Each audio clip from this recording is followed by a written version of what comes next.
Welcome, gentle listener, to Whispers of the Night, a quiet place where stories breathe softly and the world slows just enough for you to rest tonight. You're about to enter the Atlas of Forgotten Dream, a journey through calm landscapes, gentle memories, and peaceful silence. Before we begin, if these stories bring you comfort, if they help you sleep, relax, or simply feel less alone, consider subscribing to the channel. Your support allows these quiet worlds to continue unfolding night after night. You may also like the video or leave a soft comment below. Even a single word is enough to be felt. Now, make yourself comfortable. Lower the lights. Settle your breath. The Atlas is opening.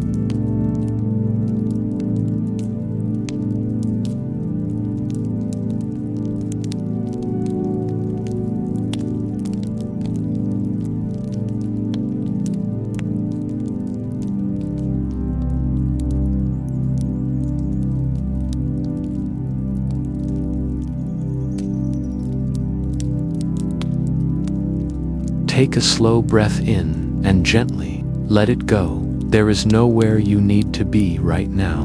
Nothing you need to hold together. Nothing you need to solve.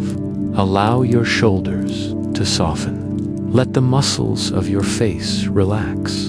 Unclench your jaw. Rest your tongue gently with every breath out. Imagine the weight of the day loosening its grip on you. Thoughts may drift by unfinished tasks, quiet worries, memories without names.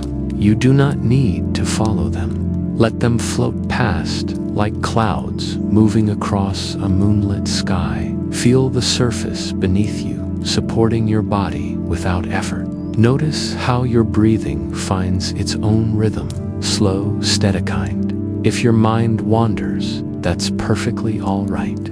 Simply return to the sound of my voice and the calm beneath the words. You are safe in this moment. You are allowed to rest here. The world can wait. When you're ready, the story will begin softly, gently, like turning the first page of a dream.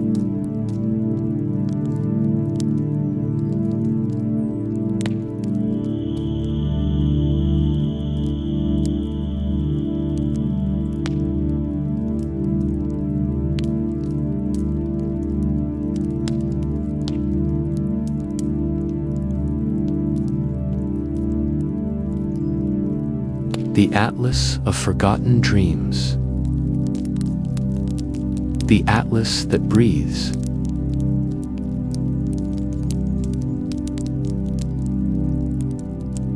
The archive slept beneath the city like a held breath. Its stone corridors curved inward, away from daylight and noise, and the air carried the faint perfume of dust, ink, and time. Aveline had always loved this place for the way it listened. Sounds softened. Here footsteps became murmurs. Thoughts became careful. She moved with a lantern cupped in one hand, its amber glow sliding across shelves stacked higher than her reach. Each spine a quiet promise of something remembered or lost. She had not meant to stay so late.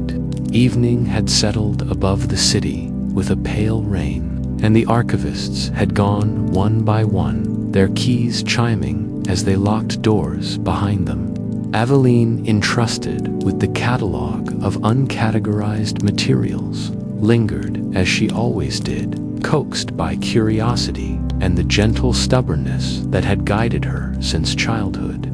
She believed that objects wanted to be found when the finder was ready. Tonight, the archive seemed to agree. At the far end of the lower vault, behind a shelf that had not been moved in decades, she noticed a seam in the wall. It was nothing dramatic, just a hairline crack where stone met stone, but the lantern light caught there, and something within that narrow darkness answered. Aveline set the lantern down and pressed her fingers into the seam. Cool air breathed outward, carrying a whisper of cold, as if the wall exhaled. The hidden door yielded with a sigh. Dust fell like pale snow, and a smaller room revealed itself, circular and narrow, its ceiling lost in shadow.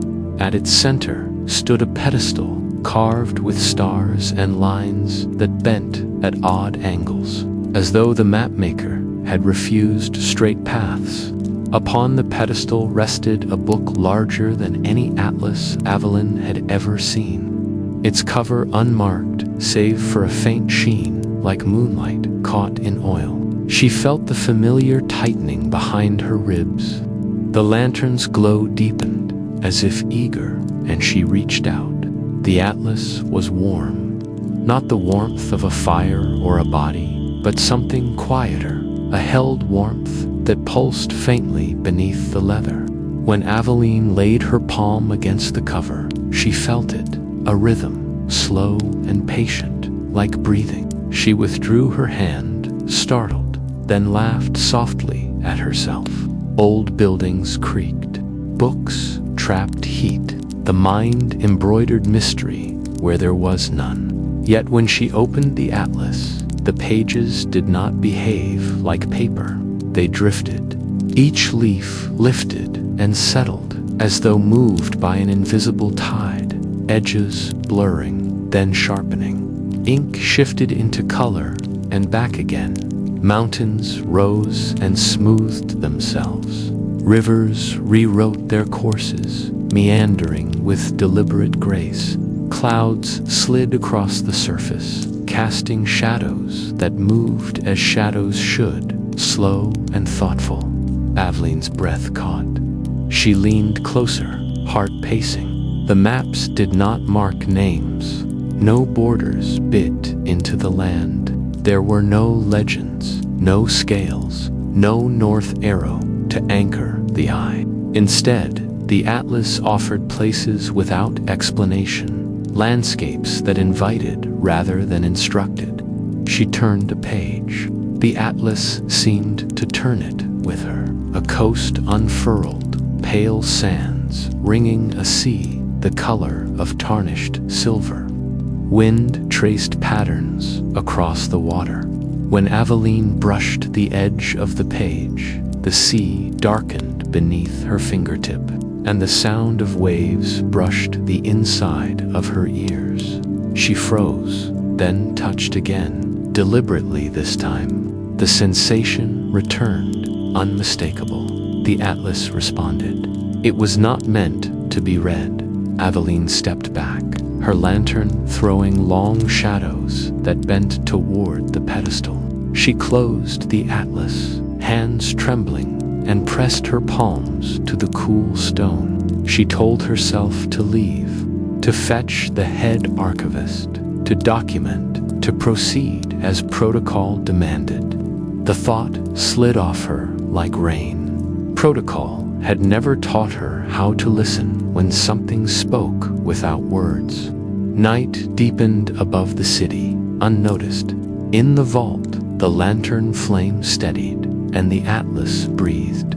She opened it again, slower now, allowing the pages to choose their resting place. They settled on a valley, folded between hills, green layered upon green. Paths wound through fields like threads, loosely held. Tiny lights flickered at dusk points, as if homes were being lit. Aveline traced one path with her finger, barely touching. The ground beneath her feet shifted. It was not dramatic, no lurch, no falling sensation, but the lantern's glow stretched, thinned, and the stone floor seemed to ripple like water seen through glass. Aveline's stomach fluttered. She drew her hand back, heart hammering, and the sensation eased, leaving her standing exactly where she had been. She understood then, with a clarity that felt like grief and joy at once. The atlas did not contain maps. It contained doors. Aveline sat on the cold floor and laughed, a breathless sound that echoed too loudly in the small room. The atlas waited. Its pages whispered against one another, impatient or encouraging, she could not tell. She thought of the city above, the rain tapping windows, the narrow life she had learned to love because it was safe. She thought of her mother's stories, told by candlelight, about places that remembered you if you remembered them first. She stood. The valley page glowed faintly, not with light, but with attention. Aveline set the lantern aside and placed both hands on the map. Fingers splayed. The warmth deepened, the breathing steadied, and the smell of grass rose around her, vivid and impossible. She stepped forward. For a moment, there was nothing, no up or down, no weight or sound. Then the world assembled itself around her, gently, like a promise kept. Grass brushed her ankles. Wind tugged at her hair. The lantern was gone. Above her, a sky unfurled in slow blues, clouds moving with the same patient rhythm she had felt beneath her palm. She stood in the valley. The air tasted of rain that had not yet fallen. In the distance, hills held the light like cupped hands. Aveline turned in a slow circle, astonishment smoothing into awe. The path she had traced lay before her, its dirt warm from the day. She knelt and pressed her fingers into the earth. It yielded, real and cool, staining her skin. A sound drifted across the fields bells, perhaps, or laughter. Life unfolding beyond the edge of sight. Aveline rose and followed the path. As she walked, she noticed that the landscape watched her in return, not with eyes, but with a subtle leaning, as if the land itself adjusted to her presence. The path widened when she hesitated, narrowed when she felt certain. Flowers bent toward her shadow. The valley breathed. At a bend, she found a stone set upright, etched with a single line that curved like a smile. She touched it, and memory flickered behind her eyes, not her own, but something adjacent, a feeling of having arrived after a long search. The sensation faded, leaving a warmth behind her ribs. She walked until dusk gathered, until the tiny lights she had seen from the page brightened into windows and doorways. A small settlement lay ahead, homes tucked into the slope, as if grown there. Smoke curled upward, scented with herbs she did not know. Aveline slowed, suddenly shy. She had crossed a threshold she could not unsee. At the edge of the village, a child watched her sob. When Aveline lifted a hand in greeting, the child smiled, wide and unafraid, and ran off, calling something she could not understand. Doors opened. Faces appeared, curious but calm, as if travelers arrived, like weather here. A woman approached, her hair threaded with silver. She studied Aveline's face with an expression that held both welcome and sorrow. "You found the way," she said, her voice like river stones. "Few do," Aveline swallowed. "I didn't mean to." The woman shook her head gently. "No one ever does."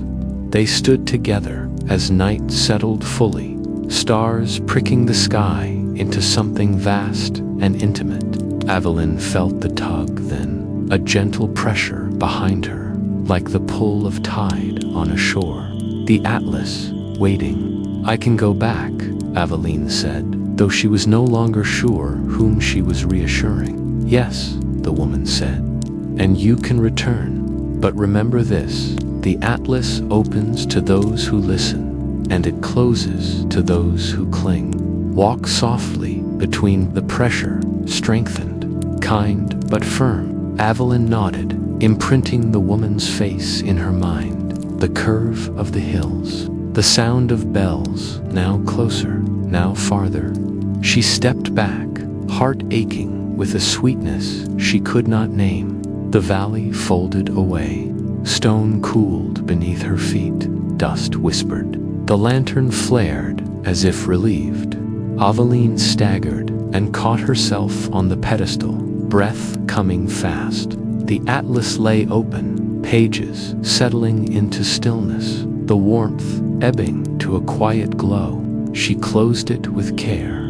The hidden room felt smaller now, or perhaps she had grown. Above, the city slept on, unaware of doors beneath its streets. Aveline gathered the lantern and turned toward the seam in the wall, her steps steadier than she felt. She knew with a certainty that hummed through her bones that her life had widened. The atlas had breathed her in, and it would not forget her. Neither would she forget it.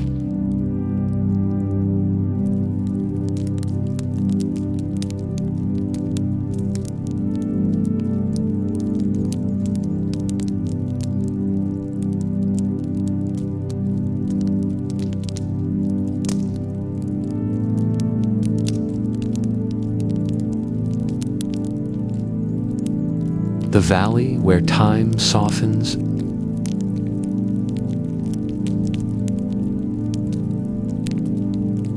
Aveline entered the valley at a moment that felt like the long exhale after holding one's breath too tightly. Amber dusk lay across the land, not falling so much as resting there, as if the sun had decided to linger and listen. The sky was brushed with softened gold and muted rose, colors blended without sharp edges. Nothing hurried. Even the wind seemed to pause between movements, choosing where to touch the grass before it did so. She stood still at first, uncertain whether stillness itself was expected of her. The ground beneath her boots was firm yet forgiving, as though it remembered every step ever taken upon it and adjusted kindly for the next. When she shifted her weight, the sound of her movement echoed not sharply, but with a rounded gentleness, like footsteps remembered rather than heard. Aveline took a step forward. The echo followed, arriving a heartbeat later than it should have, as if time itself were slightly delayed. She frowned, then smiled despite herself. The atlas had opened again, its pages parting with deliberate calm, and she had crossed through as naturally as walking through a doorway she had always known. Yet this place was different from the valley she had first seen. That one had been alive, with motion and invitation. This valley felt contemplative, as though it had learned patience from centuries of watching. The light did not fade as she walked. Dusk remained suspended, amber and steady, regardless of how far she traveled. Shadows stretched lazily, unconcerned with precision. Aveline noticed that her own shadow sometimes lagged behind her, then gently caught up, like a thought finishing itself late. She slowed. At first, the change was unconscious. Her steps shortened, her breathing deepened. The tension she carried from the world beyond the archive. The city, the measured ticking of clocks, began to loosen its hold. She felt it unraveling, strand by strand, like a knot that had been waiting for patient hands. The air was filled with drifting motes, pale and luminous, floating without direction. They reminded her of pollen, though they glowed faintly, each carrying a suggestion rather than a form. When one brushed her cheek, a memory stirred not sharp, not complete, but warm. The memory of sitting beneath a tree as a child, sunlight flickering through leaves, her mother's voice nearby. The sensation passed as gently as it had arrived, leaving no ache behind. Aveline stopped and laughed softly, more in wonder than amusement. "Is this what you do?" she murmured to the valley. Collect what we drop. The land did not answer in words, but the grass stirred, and a distant sound, perhaps a chime, perhaps a bird rang, once low and resonant. It felt like acknowledgement. She walked on, learning quickly that walking here was not about distance. Paths appeared when she needed them and dissolved when she no longer did. When she tried to quicken her pace, the ground subtly resisted, not blocking her, but encouraging reconsideration. When she allowed herself to move slowly, the valley opened wider, revealing gentle slopes, scattered stones etched with weather-softened markings, and pools of water so still they reflected not the sky above, but something deeper. At one such pool, Aveline knelt. The surface shimmered faintly, not with her reflection, but with images, half-formed. She saw herself at a desk in the archive, ink-stained fingers turning fragile pages. She saw nights of quiet solitude, mornings of routine comfort. None of the images were painful. They were simply enfished. She touched the water. The images rippled outward and faded, replaced by a soft glow that warmed her hand. The pool accepted the gesture without demand. Aveline withdrew her fingers and sat back on her heels, understanding settling slowly within her. This valley did not force memory upon those who entered. It offered it, like an open palm, as she walked. Memories continued to drift through the air. Some were her own small moments she had forgotten she remembered. Others felt unfamiliar, yet strangely close. Like stories told so often, they began to feel personal. She sensed joy, regret, hope, suspended mid-breath. None lingered long enough to wound. Time here did not move forward so much as outward. She lost track of how long she walked, and the idea of measuring it felt irrelevant. The valley did not mark progress by hours or miles, but by the more she released urgency, the more clearly she perceived the world around her. She noticed how the grass leaned slightly toward paths once walked, how stones warmed beneath her palm when she paused to rest, how the air itself seemed to hum softly when she matched its rhythm. At some point, she realized she was no longer thinking about the atlas that startled her. The book had become an anchor, a constant presence since her discovery. Yet here, its pull was gentle, distant, like a reminder rather than a command. The valley did not require her to look back. It trusted her to know when to return. A figure appeared ahead, seated on a low rise, overlooking the land. Aveline approached without caution, sensing no threat. The figure wore simple clothing, colors drawn from the valley itself, and sat with hands resting loosely on their knees. Their face was neither young nor old, marked by the kind of ageless calm that came from waiting without impatience. "You're learning," the figure said, not turning as Aveline drew near. "I think the land is teaching me," Aveline replied. A smile curved faintly. "That is learning." She sat beside them, feeling the warmth of the ground seep into her bones. Together, they watched the amber light hold steady across the valley. Aveline felt no need to ask who the figure was. Names felt unnecessary here. "What happens to the memories that drift?" she asked eventually. "They soften," the figure said. "Edges blur, pain loosens, joy becomes gentler. Nothing is erased, but nothing remains sharp enough to cut." Aveline considered this, and time. The figure gestured broadly. Time learns to rest. She exhaled, a long breath she hadn't realized she'd been holding for years. They sat in silence, and the silence was full. When Aveline finally stood, the figure nodded, as though she had reached an unspoken understanding. She walked on alone, but did not feel lonely as she continued. The valley subtly shifted, guiding her without instruction. She found herself on a path bordered by tall grasses that whispered as she passed.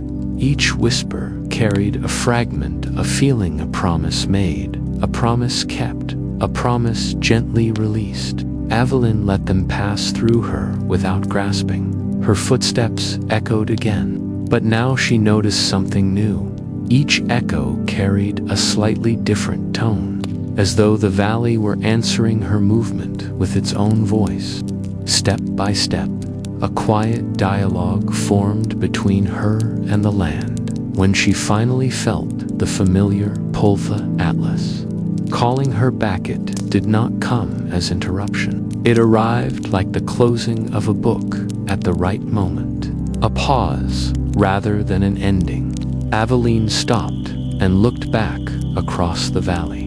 The amber dusk remained unchanged, but she sensed a deepening beneath it, a promise that this place would remain exactly as it was whenever she returned. Time here was not something to fear or chase. It was something to enter gently. She placed a hand over her heart, grounding herself in the feeling the valley had given her, a softened pace, a quieter mind.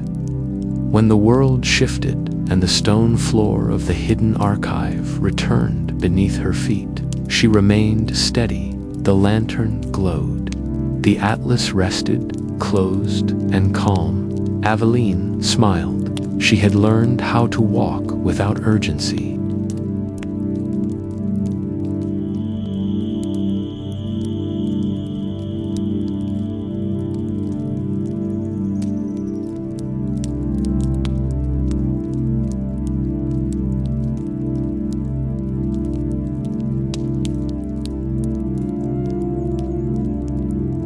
The floating library of unfinished thoughts.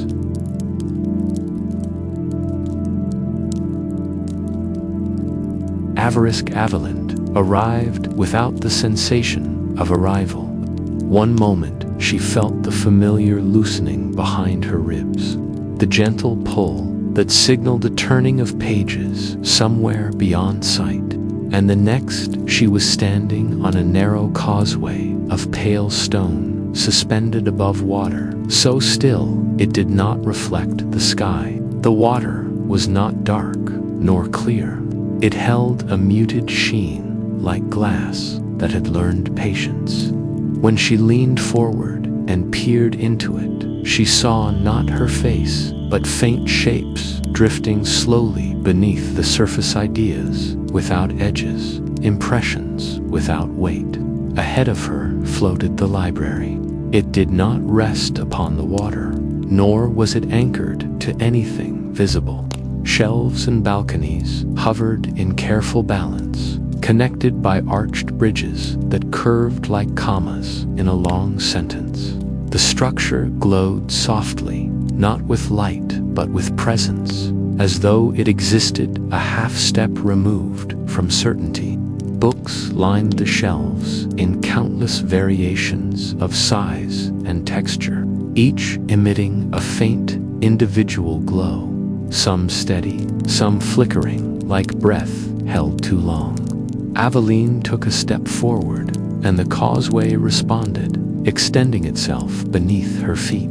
The air was hushed, but not silent. There was a low murmur all around her, like a room filled with people thinking quietly at the same time. As she crossed onto the first platform, she felt a subtle pressure lift from her shoulders. Thoughts that had followed her like shadows, lists, obligations, half-formed worries slipped from her awareness without resistance. She did not forget them. They simply stopped insisting. The nearest shelf held slim volumes bound in pale linen. When she reached for one, it drifted free of the shelf and opened on its own, pages fluttering gently. There were no words written in ink. Instead, sensations rose from the page, the beginning of a letter never sent, the first sentence of a story abandoned when doubt arrived, a question asked once and then swallowed. Aveline closed the book with care. It floated back into place, its glow dimming slightly, as though relieved. She walked deeper into the library. Bridges curved upward and outward, inviting wandering rather than direction. As she moved, whispers brushed against her awareness, not voices, but the emotional residue of thoughts once held and then released. A plan to travel that never became action. A confession paused too long. A dream revised until it vanished. The whispers did not accuse. They did not beg to be finished. They simply existed, acknowledged. Aveline realized she had always believed unfinished thoughts were failures, loose threads, things that demanded resolution. Here, they rested without judgment, buoyed by stillness. She stopped at a balcony overlooking the water below. Books drifted lazily near the edge, some slipping free and descending, dissolving into soft light before touching the surface. When they vanished, the water rippled gently, then smoothed again. "What happens when they fall?" Aveline asked quietly. "They are not lost," came a voice behind her. "They are returned to silence." She turned. A librarian stood there, or something like one. Their form was clear, yet subtly shifting, as though made of layered thoughts rather than flesh. Their eyes held a deep calm, the kind that comes from listening without interruption. "Returned to where?" Aveline asked. "To the place before urgency," the librarian said. "Before insistence. Before the need to be useful." Aveline considered this. "And the people who thought them?" "They sleep easier," the librarian replied. They walked together along a high bridge. Below them, the water held slow currents of light. The librarian gestured to a nearby shelf. "You may recognize some." Aveline hesitated, then reached for a book that pulsed faintly, its glow uneven. The moment her fingers brushed the cover, recognition bloomed. The thought inside was hers. It was a path she had imagined once leaving the archive, traveling far beyond the city, becoming something undefined but expansive. She had never abandoned it fully, nor embraced it. It had followed her quietly for years, unfinished and heavy. The book opened, the thought rose like a sigh, not demanding completion, not pleading, simply present. Aveline felt tears gather, not from regret, but from relief. "I thought carrying it meant honoring it," she said. "Carrying is not the same as listening," the librarian replied gently. Aveline closed the book. Instead of returning to the shelf, it drifted downward, glowing more steadily now. She watched as it dissolved into light and sank into the water, leaving a soft ripple that faded into stillness. Her chest felt lighter. They moved on. Some shelves held massive tomes that glowed dimly, heavy with layered intentions. Others held fragile pamphlets, barely luminous, containing fleeting ideas that had never found language. Aveline learned that she did not need to open every book. Simply passing near them allowed the thoughts to feel seen. Time behaved strangely here, as it always did in the Atlas's domains. Moments stretched or contracted. At times, Aveline felt she had been wandering for hours. At others, only minutes. Yet fatigue did not touch her. The library supported stillness the way land supports sleep. She paused at a small reading alcove where a single book hovered at eye level, its glow warm and steady. Without thinking, she sat. The book opened, and this time no memory rose. Instead, there was silence, pure, unoccupied silence. Aveline inhaled sharply, then laughed in wonder. "This one was never thought," she said. The librarian nodded. "Some volumes hold the space between thoughts, the pauses people never allow themselves." Aveline closed her eyes and let the silence expand within her. It did not feel empty. It felt full of permission. When she opened her eyes again, the book had faded completely, leaving only the alcove and the quiet hum of the library. She stood and turned slowly, taking in the floating shelves, the drifting lights, the patient water below. Understanding settled in her bones, not as a revelation, but as recognition. Rest did not come from finishing everything. It came from allowing what could not be finished to be released without shame. At the edge of the library, where the structure thinned into open air, Aveline felt the atlas stir. The pull was stronger this time, more insistent, but still gentle. She knew she could stay longer, but she also knew the lesson would not deepen by force. She returned to the first platform and looked back once more. The librarian inclined their head, a gesture of farewell without finality. "Will it still be here?" Aveline asked. The librarian smiled. "It is always here. You simply do not always need it." The causeway extended again beneath her feet as the library receded, becoming smaller, softer, until it was no more than a constellation of glows against stillness. When the world shifted and solid ground returned, Aveline felt no jolt. She stood once more in the hidden room beneath the archive. The atlas lay open before her, pages faintly luminous, breathing slow and calm. Outside, the city continued its careful noise, unaware of the thoughts being gently laid to rest above unseen waters. Aveline closed the atlas and rested her hand on its cover. For the first time in her life, her mind felt spacious, and in that space, rest began.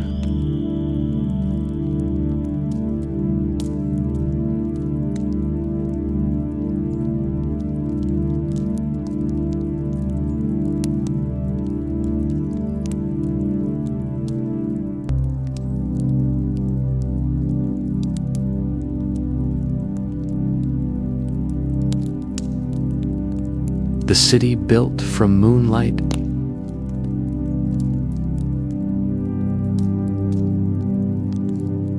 Night had already settled when the atlas opened this time, but it was not the night Aveline knew.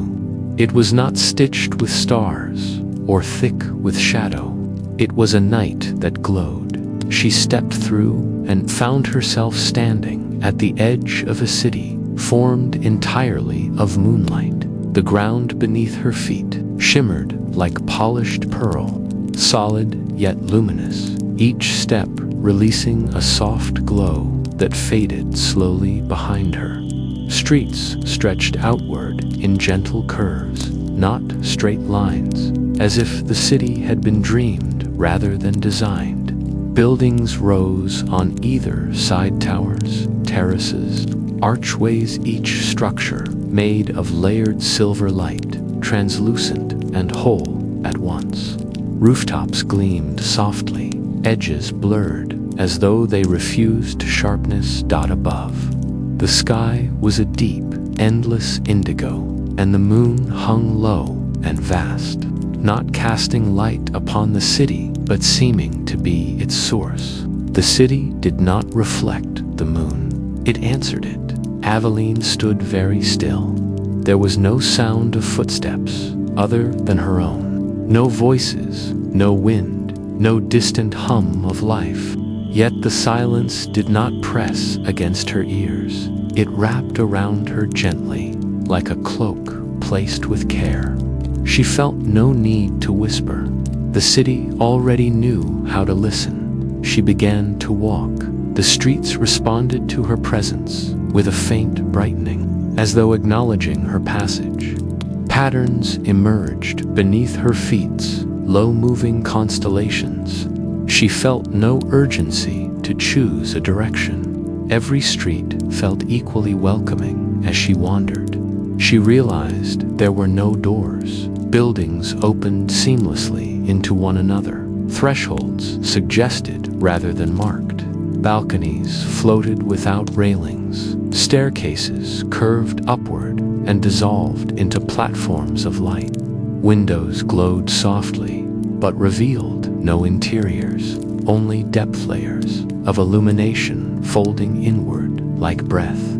Evelyn passed through an archway that shimmered briefly, then settled behind her. The sensation was not of entering, but of being held, she thought, fleetingly.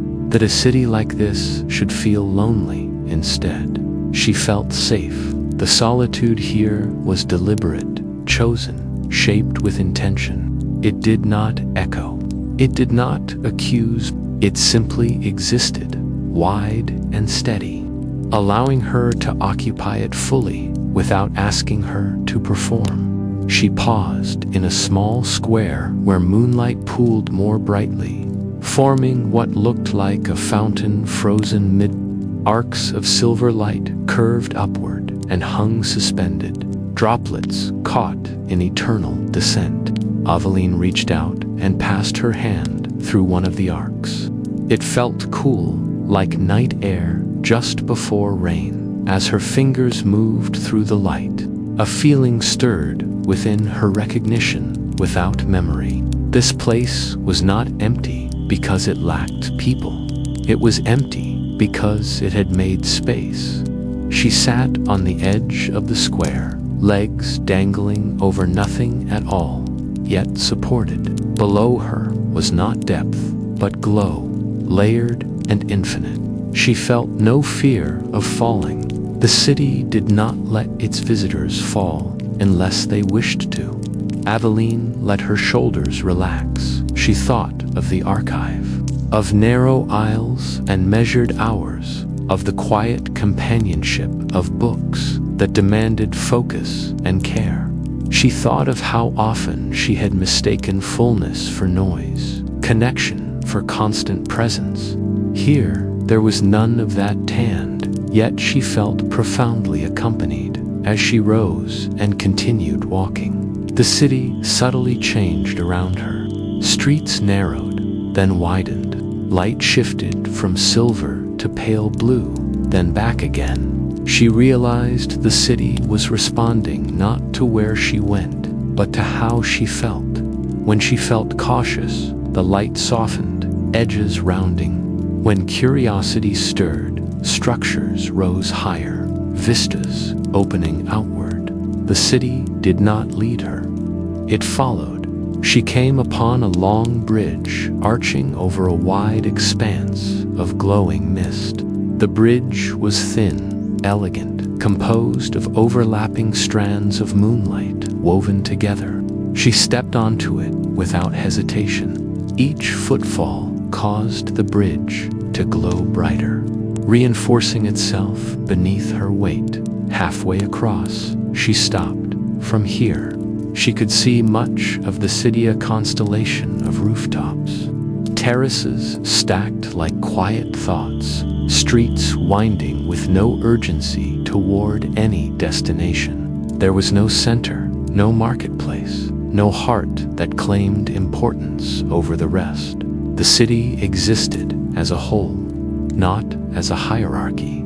Evelyn realized then that she had always feared solitude because it felt unfinished, like a pause waiting to be filled. But here, solitude was complete. It did not require interruption to justify itself. She leaned against the bridge's edge and closed her eyes. In the darkness behind her lids, her thoughts drifted, but they did not spiral. They moved slowly, like clouds, across a steady sky. She felt no pressure to resolve them, no need to reach conclusions. The city held her in the middle of thinking, and that was enough. When she opened her eyes, the bridge extended gently ahead, inviting continuation without insistence.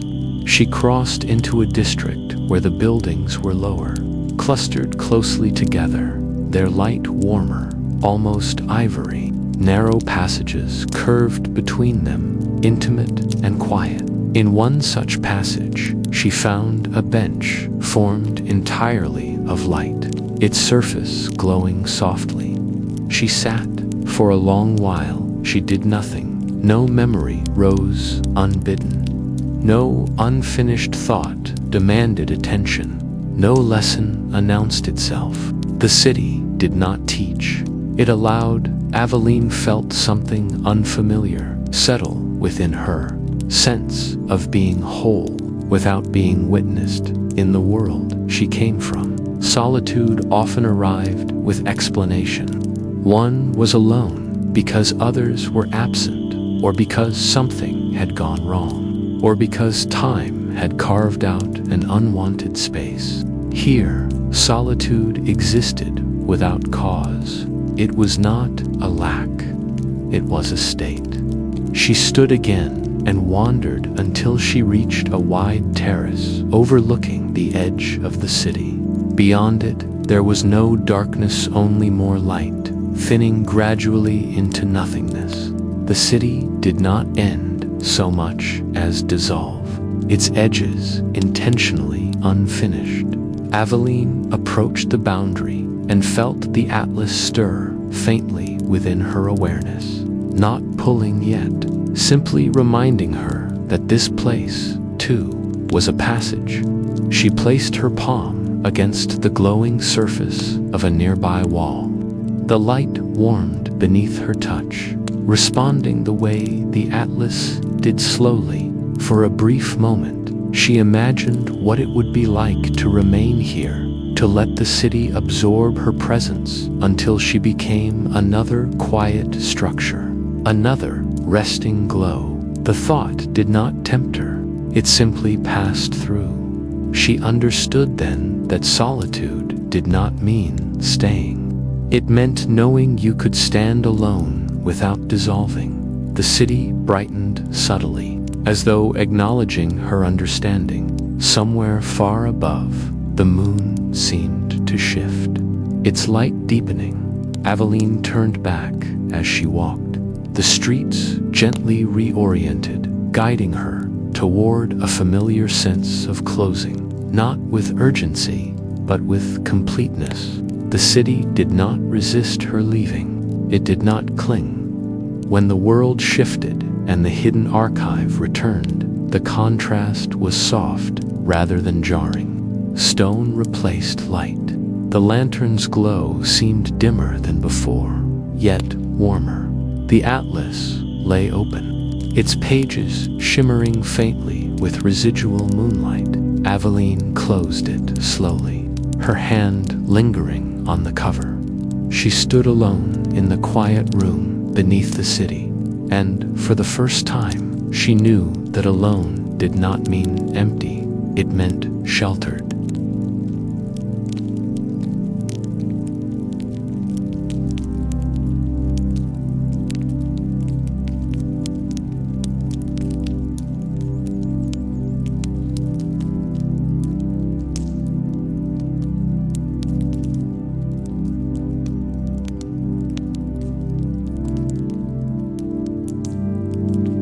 The garden that remembers you.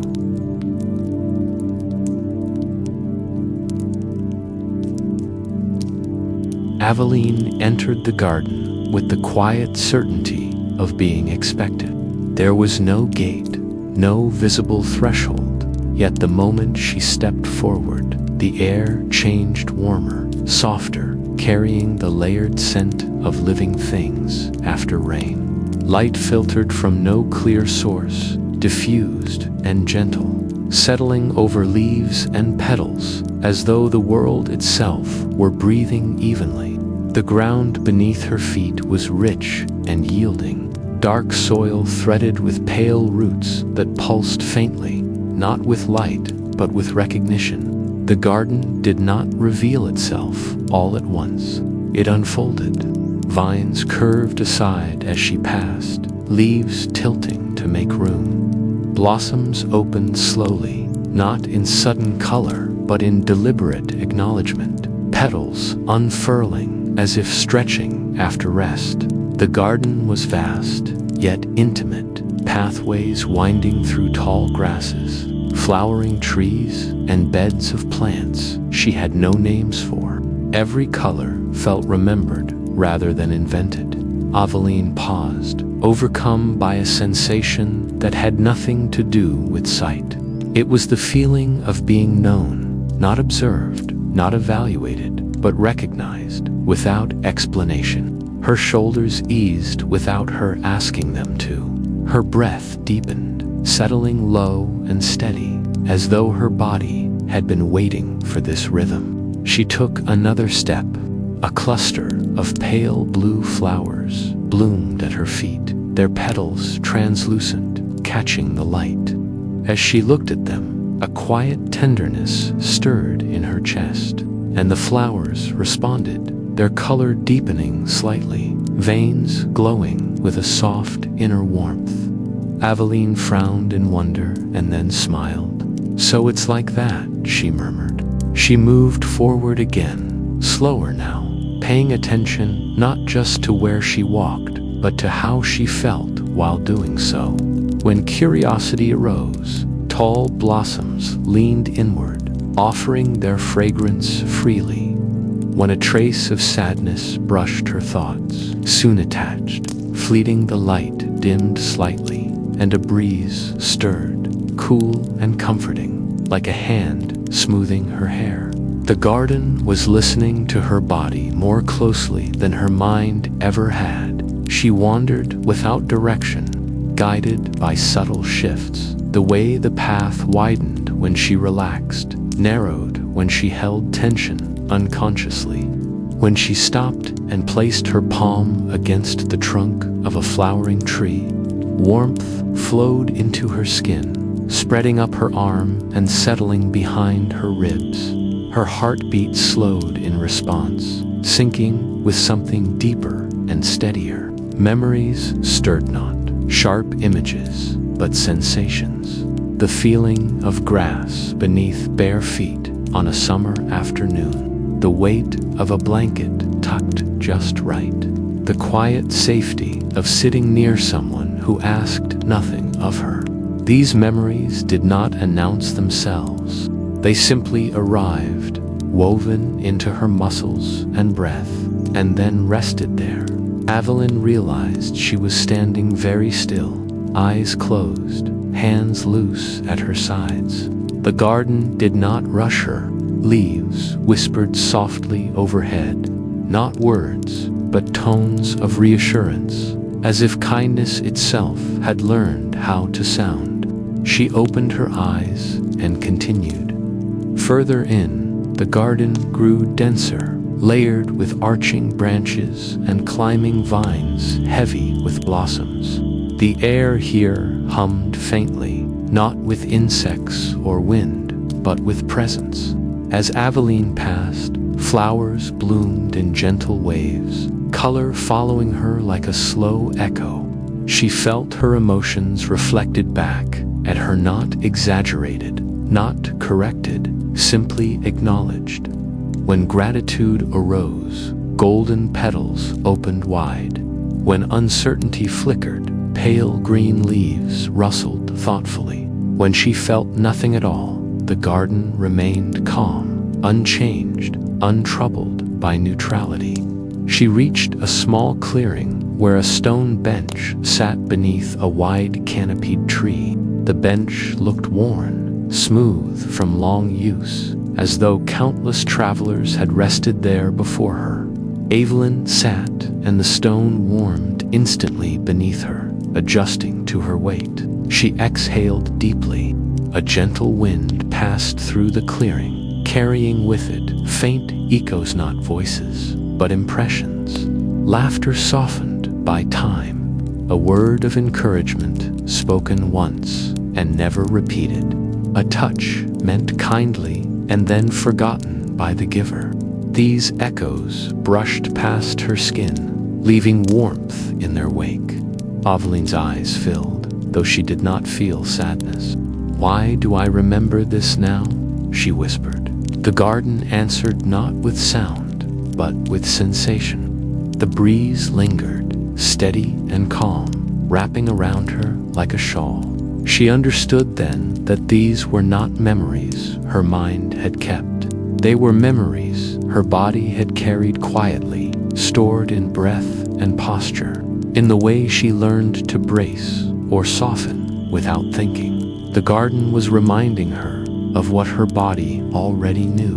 She rested there for a long while.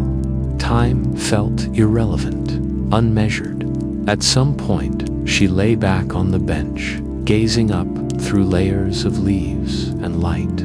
Patterns shifted above her, branches swaying gently, shadows moving in slow, deliberate arcs. Her muscles loosened one by one, releasing tensions she had stopped noticing years ago. She felt safe enough to be still. When she arose, the garden seemed to open further, revealing a narrow path bordered by tall white flowers that glowed faintly. As she stepped onto it, a subtle pull guided her forward, not insistent, but clear. The path led to a small pond nestled among smooth stones and low-growing plants. The water was clear and shallow, its surface broken by floating petals that drifted in slow circles. Aveline knelt and touched the water. It was cool, grounding, and when it flowed over her fingers, she felt a gentle release, like a held breath finally let go. The flowers around the pond responded instantly, their petals opening wider, light deepening, as though relieved on her behalf. She dipped both hands into the water and let it run over her wrists. A warmth spread through her arms, into her shoulders, easing a tightness she had long accepted as normal. Her breath changed again, slower, fuller. "You remember peace?" she said quietly, not to the garden, but to herself. The realization settled deeply. Peace was not something she needed to achieve or recover through effort. It was something her body recognized instinctively, even when her thoughts forgot the way. The garden was not teaching her peace. It was reminding her of it. As she stood, droplets fell from her hands onto the soil. Where they landed, small green shoots emerged almost instantly, unfurling into tiny blossoms that glowed softly before settling into the surrounding growth. Aveline laughed softly, a sound unburdened by self-consciousness. She followed the path onward until the garden began to thin, trees spacing themselves wider, light growing brighter. She sensed the atlas stirring gently, the familiar signal of return. This time, it felt almost reluctant, not pulling her away, but asking whether she was ready. Aveline paused and looked back. The garden did not change.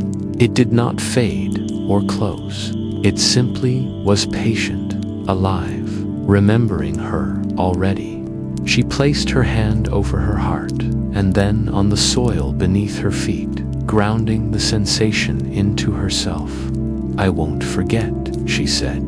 The garden did not need the promise, but it accepted it anyway. When the world shifted and stone replaced soil, Aveline remained calm. The hidden room beneath the archive felt quieter than ever, as though it too had learned something. The atlas lay open, its pages glowing faintly with green and gold, breathing slow and even. Aveline closed it gently. Her body felt different, not lighter, not stronger, but settled, as though it had been carrying peace all along, waiting for permission to remember. And now it did.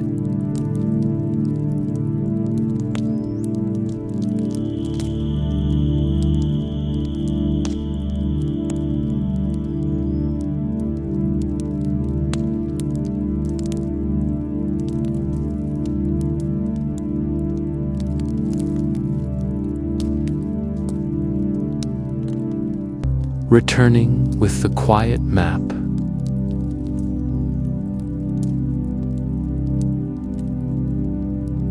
dawn approached, not as a sudden arrival, but as a careful suggestion. Aveline sensed it before she saw it, the subtle thinning of night, the way silence shifted from deep to translucent.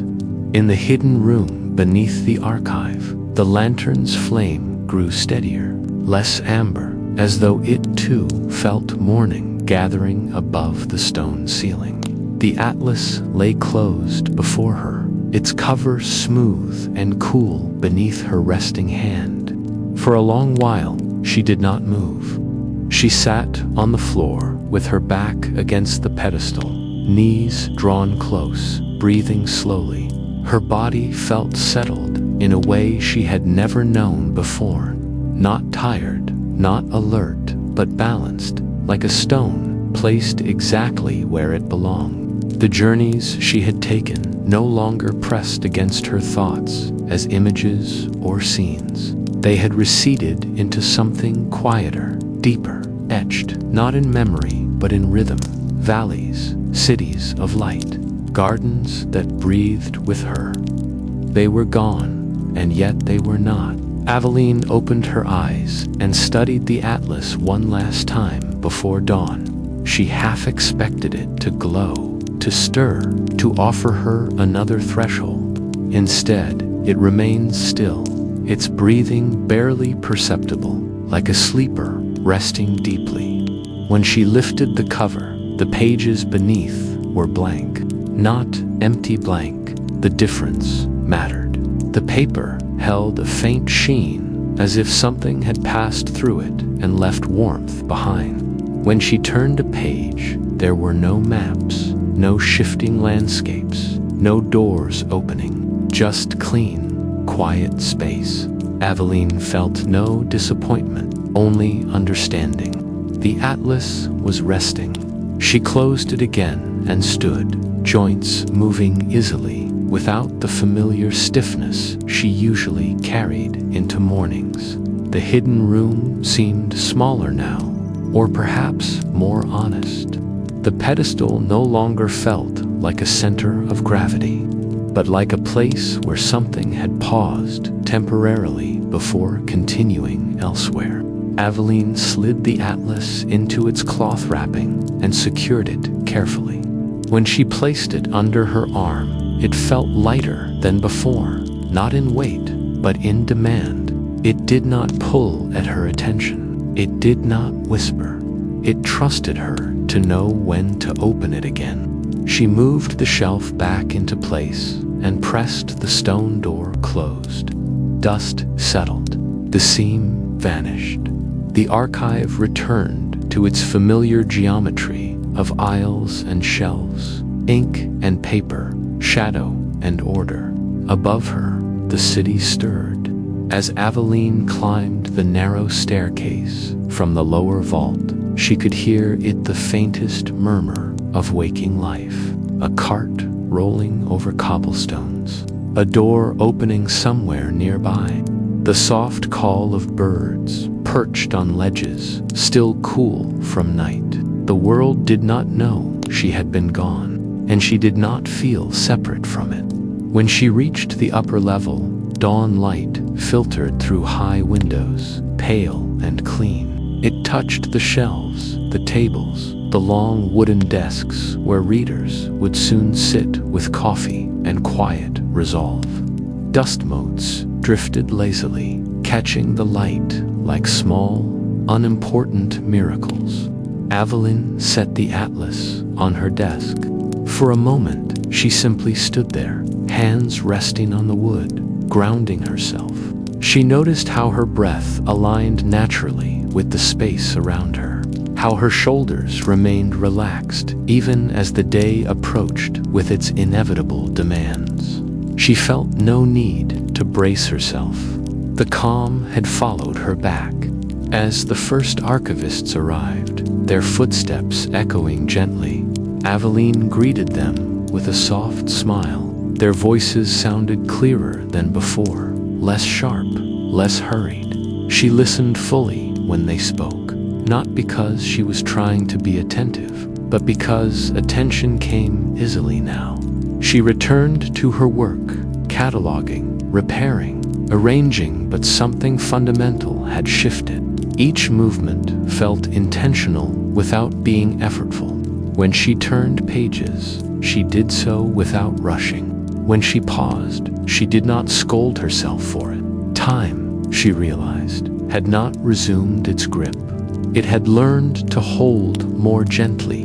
At mid-morning, she stepped outside for a brief moment. The sky was a clear, open blue, the kind that made distance feel possible without being overwhelming. Sunlight warmed her face, and she closed her eyes, feeling it sink into her skin. Her body responded immediately, loosening, as if recognizing an old friend. She remembered the garden, not as an image, but as a sensational way of standing, of breathing, of letting the ground support her without question. She carried that memory not in her mind, but in her posture, in the way her feet met the earth. When she opened her eyes, the city looked subtly different, not transformed, not magical, but softened. Edges felt less rigid, sounds layered more kindly. Even the rush of people moving through the streets carried a rhythm she could step into rather than resist.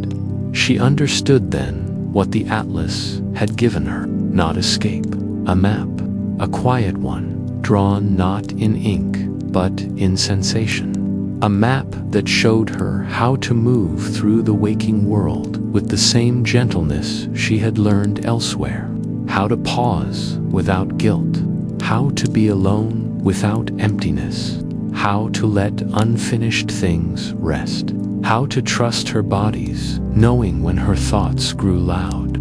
That evening, when her work was done, Aveline returned home and placed the atlas on a low table near her window. She did not open it. She did not feel the urge to. Moonlight brushed the cover softly, silver and familiar. She made tea and sat nearby, watching the sky deepen, feeling the quiet stretch comfortably around her. The atlas remained still, its pages blank, its breathing slow and content. She knew it would open again, not when she asked it to, but when she needed it. And until then, the calm it had given her would remain, etched gently within her, guiding her steps through days and nights alike. The landscapes might fade, but their lessons would not. Aveline lifted her cup, inhaled the steam, and smiled. She had returned, and she had brought the quiet map with her.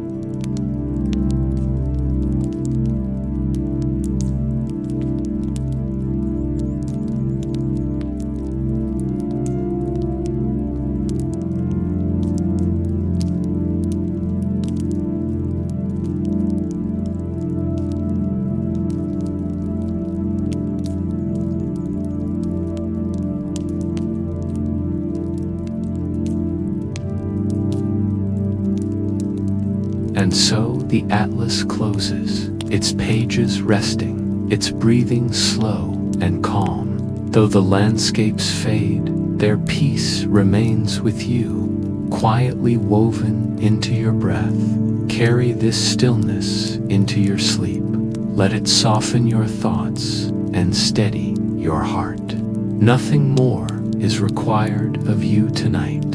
You are safe. You are held. Good night from Whispers of the Night.